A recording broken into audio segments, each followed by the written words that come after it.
Let's date forever.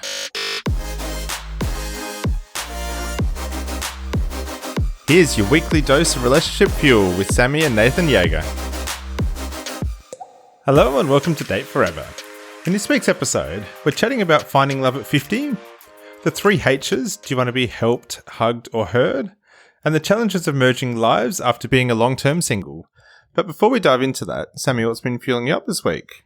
I think one of the things that fueled me up the most last week was stopping to get my hair cut. Little self-love? Yeah, and my hairdresser is one of my besties too, so that kind of helps. But along with taking care of my outside, I also got to spend quite a bit of time with some quality friends over the weekend, quality time with quality friends, because I had a lunch date with some girlfriends, and I also attended one of my best friends in the whole world, her little one's baptism and birthday party.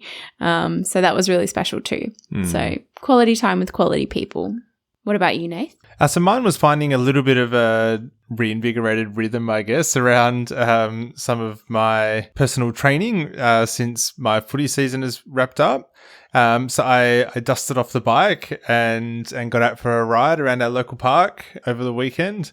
And I had a look back, and I think the last time I got out for a ride on this bike was back in January. So it was, nice to get back out there, and really keen to kind of keep this rhythm up as I head into my first triathlon towards the end of the year. But now let's get into this week's ep. Today we've got Treva Brandon Scharf joining us. She is a late bloomer, born and raised in Beverly Hills by 2 Hollywood talent agents. She's the product of divorce, an admitted commitment phobe, serial dater, marriage first-timer at 51, and badass with a heart of gold. She's also the author of the new book, Done Being Single, A Late Bloomer's Guide to Love. She's a former advertising copywriter. Treva is now an ICF-certified life coach, dating and relationship coach, and long-term fitness professional. When Treva isn't dispensing tough love dating advice, she's a Special Olympics coach and mentor to at-risk kids. She's passionate about politics, policy, and people of all ages and all abilities. Treva's also the co-host of the podcast Done Being Single with her husband Robbie Scharf, a fellow late bloomer. Together they deliver dating intervention and relationship advice to listeners all over the world. Welcome to the show, Treva. Thank you so much. So nice to be here. Thank you. Oh, it's exciting to have you here. And always great to talk to other podcasters. Fellow podcaster, yep, in the house.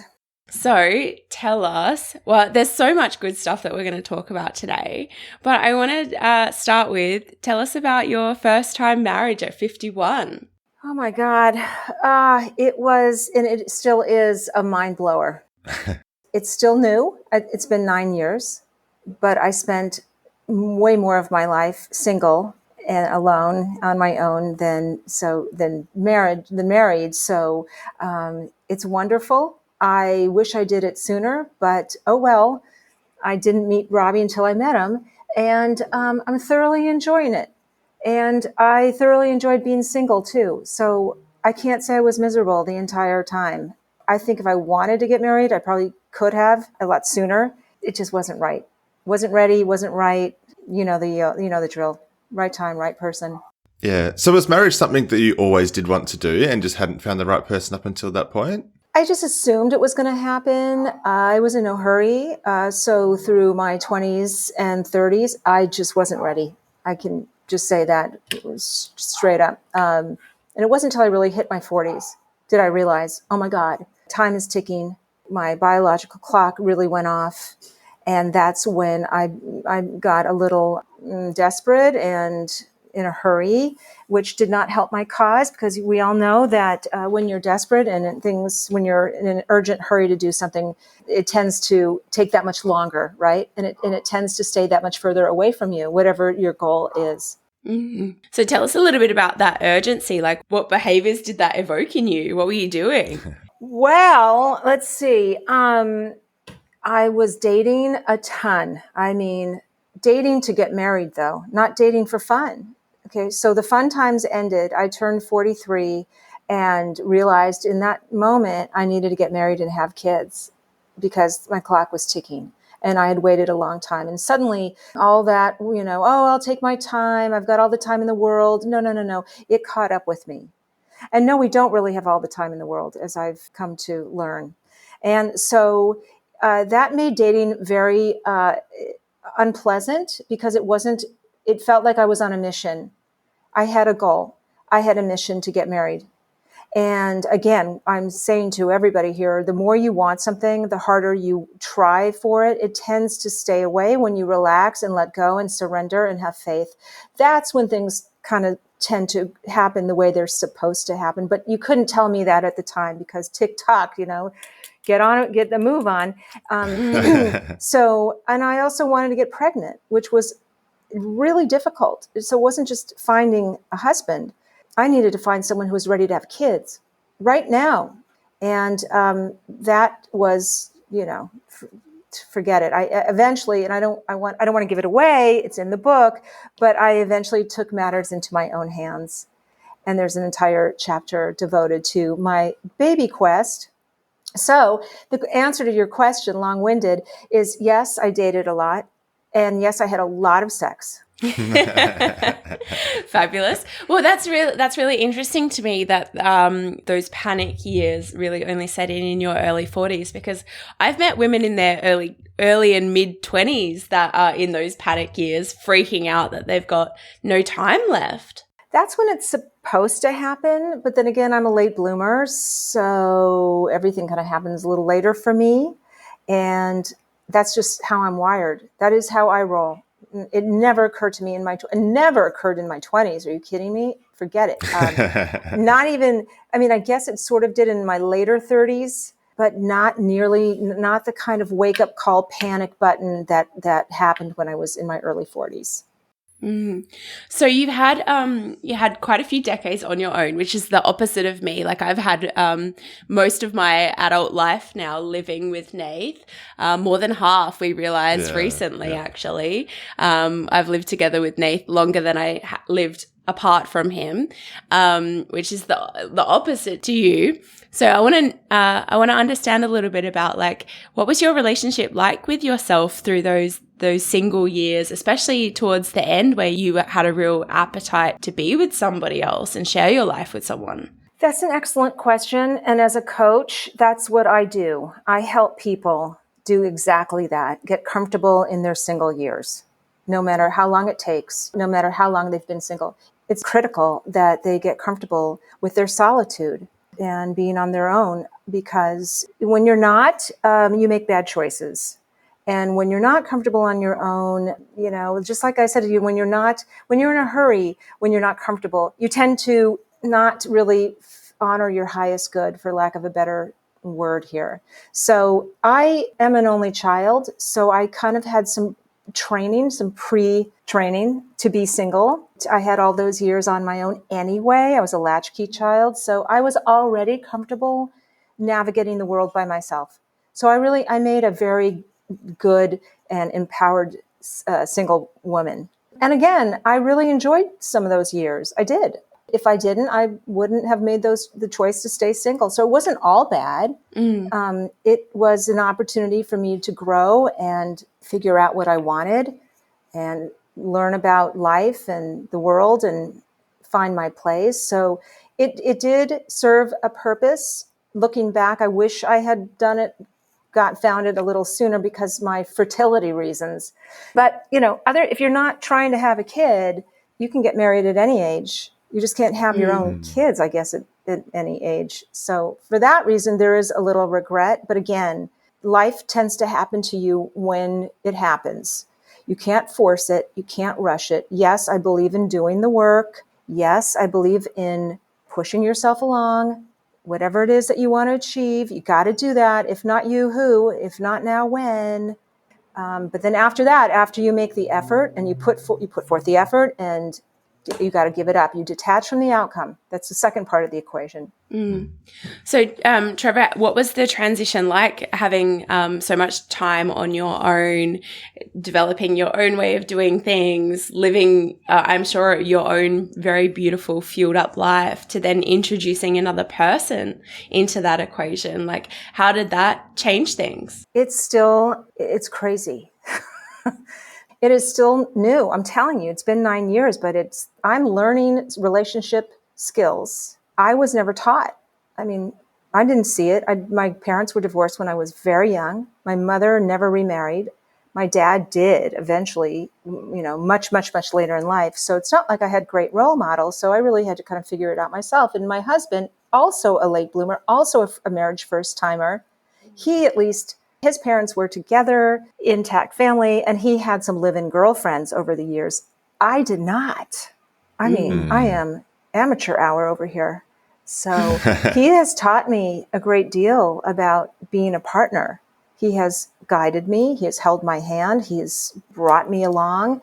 And I am fiercely independent. It is difficult, I will say. It's lovely. It's the best thing that's ever happened to me. This is a gift. I can't even believe I'm married. I finally did it at 51. But I will tell you, getting together later in life does come with some challenges because you're already grown up, right? You're already fully formed as a human. And so already pre-wired. You're pre-wired. You have your system. Yeah. You have your operating systems, right? Yeah. So sometimes trying to merge those, can be a bit challenging. He has his way. I have my way. My way is the best way. Of course it is. Yeah. So we get into it. I'd say the majority of our disagreements are about that. Do it my way. No, do it my way. Well, I was just fine for 51 years. I can do it. I mean, this is how I feel because I attempt to do everything by myself. That's another thing. I forget that I have a partner. I forget that I can depend on him. I have someone to rely on. It's shocking. It's this crazy, weird concept. So tell us, how did Robbie enter your universe? We first sort of took note of each other on Facebook because we've got a very wide mutual friend circle, and we grew up in the same town, went to the same high school. He's a bit older. So we had all these mutual friends. So I would see him on different posts. And we had one friend in particular that at the time was going through some relationship troubles of his own. And Robbie had reached out to me in a private message asking me if I wanted to do a little intervention for our friend who was dating a woman who was most certainly ruining his life.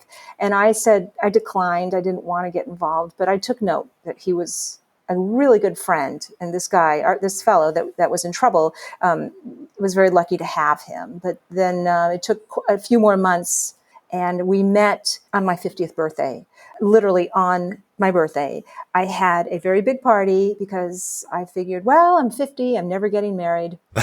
Here's my blowout. So I'm blowing it out, man. I'm blowing it out. I'm just going to, do it up. And that's what I did. And I invited Robbie to the party. I'd never met him, and he came. Amazing. And it was just like super easy. He just walked in and there he was. And a week later we went on a date, and 6 months later we got engaged. Wow. Yeah. It's so amazing that you've been rolling in similar circles like for literally almost your whole life. It kind of had cross paths. We weren't always in the same town. Far from it. We were everywhere else, all over the world, living in different places. So it is kind of ironic that I ended up meeting and marrying someone from my hometown, and that's where we live actually right now together. In our hometown. We're back here. Beautiful. So I'm curious, though, as we mentioned in your bio, that you were a former advertising copywriter and now you're a life coach, dating and relationship coach. So when did you make that career transition? Well, if you're a copywriter, you're kind of always a copywriter. So I may have left it, but it didn't leave me. So those are really great skills, writing skills, kind of like having a law degree. You may not use it, but it's good to have. So yes, I was in the advertising business. And at the same time, I was teaching aerobics. Everywhere I went from college, I've been a group fitness instructor my entire life. So wherever I went, either school wise or work wise, I would always find the nearest studio and fitness studio, and I taught. And then I moved back to LA. I was living in New York for a while and that's where I started my advertising career. Came back to LA, started working at this place called Barry's Boot Camp. We have Barry's here. And I got friendly with one of the other instructors who was a private trainer who had a client that she could no longer work with and asked me if I wanted to have her. And I said, sure, I've never done it before, but okay. And I did excellent work with her, and I changed her body and I changed her life. And then all of a sudden, all of her friends were calling, and it just kind of turned my life around. I suddenly kind of presto had this business, this fitness training business. And I sort of never looked back. And I did that for many years. And towards the tail end, I got my coaching credentials because there's a saying, and I think it's Malcolm Gladwell, or it could be James Altshuler. One of these really brilliant guys said something like, if you can combine the two things you do best and you bring them together, that is the magic, and that is what you're doing something no one else can, right? So I put all my years of fitness, and I'm also an athlete, okay, lifelong athlete, with a lifetime of being single.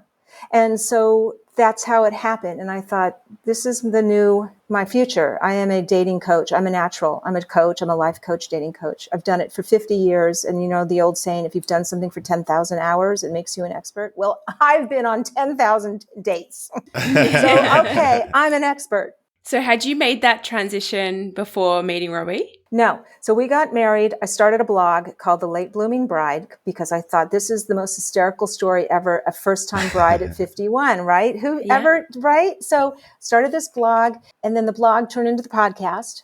And then the podcast sort of turned into a book, which was just published in March, called Done Being Single, A Late Bloomer's Guide to Love. Congratulations. Thank you. And it just all kind of came together, and it sort of, there were a couple events that expedited my coaching career. Number one was the pandemic. I also had been at it for 20 plus years and was tired and just was a little burned out. And then the pandemic just kind of, because I did all privates. I went to people's homes, and that I was never going to do that again. And so the decision was sort of made for me.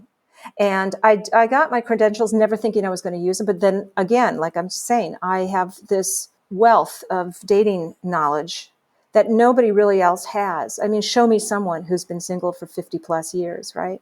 So I have all this experience. Well, single 50 plus years and actively dating. Right. So, and I know what it's like to be a coach. So I use those skills and I get results. It's been an excellent choice. Very good decision on my part. And I truly love it. I love what I do. So I love that you host the show together, and obviously Nathan and I host this show together. But tell us, what's it sort of been like sharing your relationship with the world? The beauty of our show is that we talk to each other like we talk to each other in real life. We don't distinguish. We don't even look to camera. We look at like this to each other the whole time. Yeah. So you're really listening in on our, marital everything. And we're super open about it. And we have different styles of podcasting. I tend to talk over him. I know I do. It's really a bad habit. Sometimes he's a little extra, he's in the business. He's in the audio business anyway. So I defer to him, to his expertise, but he can be strict. He's a very strict producer, director, but it's wonderful. And I feel like we have this interesting niche because we're old, but we're new. You're not old. 50's not old. 60's not old. 70's not old. I just turned 60. No, but we're old, but we're new at something. So, So we know that we cannot call ourselves relationship or marriage experts by any means, nor do we. So what we do is we bring on super smart people to help us learn about what it's like. What is marriage? What does it take? How do you do it? How do you stay married? What are one of oh, by the way, I was listening to one of your episodes at random. I just picked one, and it was something you mentioned something about happy hour. And we love happy hour. Okay, and you had Tristan and Harry on your show, and they were talking about there's 3 things. Okay, I can't remember. You're gonna have to refresh my memory, but there were 3 things that they do or you do to keep the relationship kind of intact and energized, right? Yeah, you're absolutely on the right track. So okay. Tristan shared something that he and his wife do that they learned from their relationship therapist or counselor was this weekly happy hour check-in. So they have a list of questions that they go through every Sunday to do a relationship check-in. And Nathan and I have taken that concept. We've changed a couple of the questions, added a few of our own, and we've been doing that basically ever since. And that was, I think, Harry and Tristan was episode maybe like 12 or 15 of our show. So we've been doing those relationship check-ins habitually for 2.5 years. Yes. So we really love that. Great idea. I want to add something to that, which has helped us enormously stay sort of on the same page and in sync with each other. We have a Google shared calendar.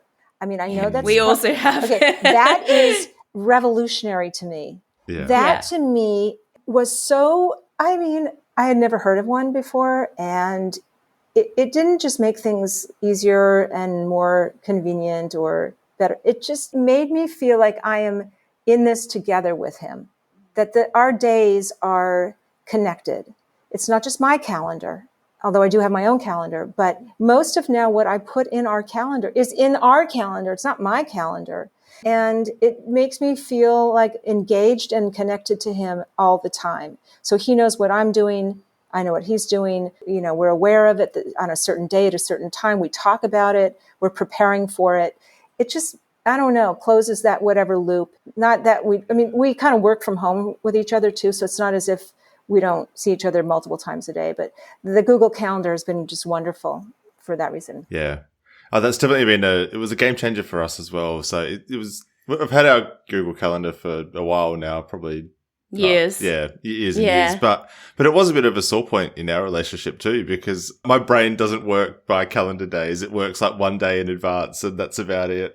And you know how you were saying, like, those are the things that you fight about in your relationship is like being fixed way of doing things. I think the thing that we fight about the most, or the thing that causes a lot of tension in our relationship, is my desire to plan in like advance. 100 days in advance, and Nath would want to plan like one day in advance. And even like the compromise of meeting it like 50 days in advance or 2 weeks is like, that's still painful for me, and that's still painful for him. But the shared calendar is underrated, and highly encourage couples to use that tool. Yeah, it's such an easy, right, no-brainer tool. And yet it's so effective on a lot of different levels for me. Also because I'm so independent, right? I'm so unilateral in everything I do. And so it forces me to stop, think about him. We call it ABC.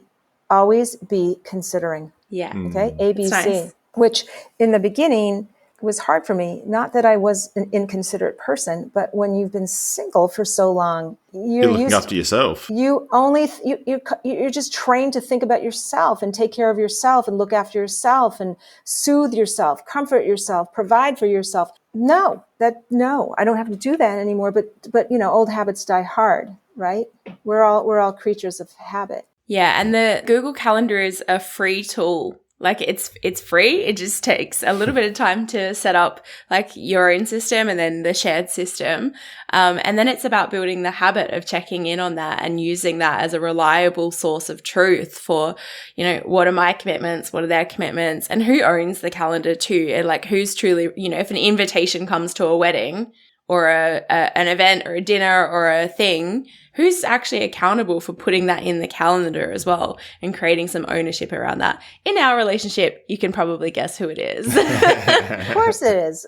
Come on, we're the boss. So I'm curious, like, what are some of the other habits, practices, rituals that you've got in your relationship to keep it fueled up? Okay, so learning about the 5 love languages, I know that is probably cliche and super corny, but again, a little mind-blowing and a little game-changing. And yes, as it turns out, we have very different love languages for those who don't know what they are. Have you discussed this on your show before? Yeah, lots. And if anyone hasn't heard of them, we encourage everybody to go take Gary Chapman's quiz. There's 5 primary love languages. And the idea is that we all like to give and receive in different ways. And that's not necessarily the same as our partner. And it can be really revolutionary when you start showing your partner love in their primary love language. In the way that they can receive it. Yeah, but Gary Chapman's book has sold like hundreds of thousands of copies, if not millions. Well, it's right. It's true. It works. We have very different love languages. I'm a words of affirmation person, and Robbie is an acts of service guy. Mm-hmm. That's how he tends to show his love and caring. Whereas I like words. Mm-hmm. I like to be told things. I'm a writer. I'm a communicator. I'm a coach. This is what I do for a living. I dig it. Sometimes those words aren't used for affirmation. Sometimes he confuses those words for problem solving or conflict management, which now kind of, when you're dealing with conflict, or when someone, if I'm in crisis of some sort and I need comforting, this is what we do now. I read a story in the New York Times, about the 3 H's. Do you want to be heard? Do you want to be hugged? Or do you want to be helped? Okay. I like that. Do you want to be heard? Do you want to be hugged? Do you want to be helped? And that was a game changer, because normally Robbie would come in, guns a-blazing. I want to help you figure out this problem. How do we figure it out? Talk. Solutions, right? And sometimes I would just say to him, you know what? Can you just shut up and, hold me? Just please stop talking. I know I'm a words of affirmation person, but these are not affirmation words. These are help. I know you're trying to help, but right now in this moment, I just need you to and hug me. Yeah. Hold my hand, shut up, and just be. Sometimes I do need the help. Sometimes I need to vent. Just be quiet and listen. That's all I need to just get this off my chest, and I'll be on my way. So we're practicing that now. That's such a great tool to have in your tool belt, and a question to ask, or something to embed and not go into like rescuer mode, and delineating like, do you actually just want to have a vent, or do you want to problem solve this? Or are you not even in a state to do either of those things right now, and you just want to be hugged? Right. I love that framework. Hey, it's great with anybody. It's great with friends. If you have a friend that's in crisis, if a business partner, what do you need from me? Do you need my advice? Do you want me to just be quiet and listen to you? Or do you need me to hold you? Do you want me just to hold your hand and make you feel like it's going to be okay? The 3 H's, I like that. I like that one a lot. Very cool. So is there anything that you've learned from the podcast, like your own podcasting journey and doing that together, from one of your guest experts that you'd really love to share with our audience? Yes. I mentioned in the book. So we had, much like you, 3+ years of episodes and over 100 guests. Probably at this point, 120 plus guests. We took a little bit of a pandemic break, so we're sort of getting back up to speed. But when we were on it, like you guys, we were weekly. And so we really racked up the shows, right? We have an incredible library. And thankfully, how we did it, I do not know. We got the best in the business to come on our show. I don't know. Like in their respective businesses, rock stars in their worlds, okay? In social science, in relationship experts, New York Times bestselling authors, scientists, doctors, therapists. Some of the best. Yeah. And because we, like I said earlier, we don't know all the answers. No. So we wanted to provide a service for our listeners that was really high end, really, top quality. And so I'd reach out. I was the talent booker. I'd, just email these people cold. Hey, it's Treva and Robbie from Done Being Single. You want to come on the podcast? And so we got a bunch of, super brilliant people to come on. And one in particular really crystallized how I feel about dating, although all of them kind of made me feel like there's this common thread here. No matter who you are, what industry you're in. When it comes down to everything I will just say, to me, everything is dating advice. Everything, life advice is dating advice. It's interchangeable. Most of the great, good sense, common sense advice you get is applicable to dating. It's all woven together somehow, right? To be a good human, to be a successful business person it's dating advice. Or I like to see it through the lens of that. Anyway, so one of our guests in particular, Sunil Gupta, he's a business professor, he's an entrepreneur, and he's Sanjay Gupta's brother of CNN, that guy. And I don't know how I found him. I don't know how I came across him in an article. Anyway, I liked what he was saying. He wrote this book called Backable, okay, which is all about startups and how do startups get funded and seen and noticed and supported. And he said, more than charisma, more than swagger, more than charm, more than confidence, the thing that sells, the thing that really will seal the deal is conviction. The level of certainty. And I went, like light bulbs went off over my head. I thought, of course it's conviction. That's dating. So that to me, really reduced it down to, I think that dating is at the end of the day just an exercise in self-worth. Everything about it is really reflective of how you feel about yourself and the amount of conviction you have, right? Going out there into the world, on the apps, IRL, do you like yourself? Are you proud of yourself? Do you have conviction about what you have to offer? Those are huge, very attractive qualities. Winning qualities. And not just in the dating phase of your relationship, because, we're on the Date Forever podcast, and that's our intent, is that we should be dating ourselves and our chosen person for forever. But those things are sexy for forever. One of our guests, Jamin Fraser, talks about this as being the prize, and that being that sexy, attractive kind of traits about, I am value. I have value to give. I hold myself in high esteem. I know my worth. I believe in my worth. I know what that is. I have conviction. I have drive and ambition, and I have things that I want to do and achieve. And about all of those things, about showing up as the prize and not ever being, treating yourself or your person as if they're not the prize either. Right. Well, and I do treat Robbie as the prize. He is my prize. Yeah. He's, oh my God, are you kidding? I never thought I'd get married. There's not a day that goes by that I don't look at him and silently, quietly thank someone up there for was looking out for you. Right? I mean, who expected this at this age? It's just, I never stop counting my blessings. Yeah. Treva, I love that. Thank you so much for joining us. If we can round out on one core question, it's like, what are some of the habits and practices that you have now in your relationship with yourself to keep it fueled up? The self-work, self-improvement, I don't care what you call it, self-care, self-love, it never stops. And as a matter of fact, it becomes that much more necessary because I have a partner now. So I have that much more incentive to take good care of myself. Mind, body, and soul. I'm not going to just leave it to him to fix. I need to, again, I come into this already fully equipped with unbelievable amounts of self-reliance. But any little thing that I know is out of whack, I'd go take care of it quickly because I want this thing to last. You know what I mean? I want this. I'm very, I know I've been given this beautiful opportunity and I don't want to fuck it up. So,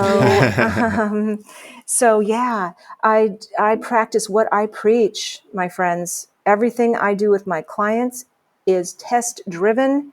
It is personally, I've done it and I continue to practice it with my husband and me as a person, as a human being in the world. Yeah. Trevor, thank you so much for coming on the show as a fellow podcaster and sharing a little bit about your experience dating world and now dating yourself and your partner on the other side of marriage. Thank you. But to say thank you, because we know how important good health and well-being is to you, we've given some medication to some nursery school children in Ethiopia. So this is really early in their stage of life so that they can be set up for good health and well-being for forever. So thank you so much for making that possible. And that's been done via our partnership with Buy One, Give One. Very good cause. So Trevor, if people want to connect with you or get your book or listen to your podcast, how can they do that? Okay. So glad you asked. So let's start with the book. It's Done Being Single, A Late Bloomer's Guide to Love. It's available everywhere, Amazon, Barnes & Noble, wherever books are sold. You can get it on my website, which is my name, trevabrandonscharf.com. And you can get the book and you can learn more about me. You can read my blogs. You can watch my podcast appearances, everything, and learn more about my coaching services, which are awesome. I love and live for being a coach. And then you can follow me if you want faster hits of wisdom. Follow me on Instagram at TrevaBme, Treva, the letter B, and then M-E, me. Amazing. Awesome. Trevor, thank you so much for being here and sharing with us today. Oh my gosh, a pleasure. You two are a delight and a pleasure. Congratulations to you. 10 years. Go, baby, go. Yeah, thank you. I want to be you guys when I grow up. And just like you, we want this thing to last too. Yeah. Thank you again. Thanks heaps for joining us. If you love what we're doing here and want more, subscribe to the Date Forever podcast to make sure you never miss an ep. Come and hang out with us and other awesome couples who are fueling up their relationships in the Thriving Couples Collective Facebook group, or check us out at fuelcollective.com.au. Until next time, keep on dating, because better relationships equal a better world.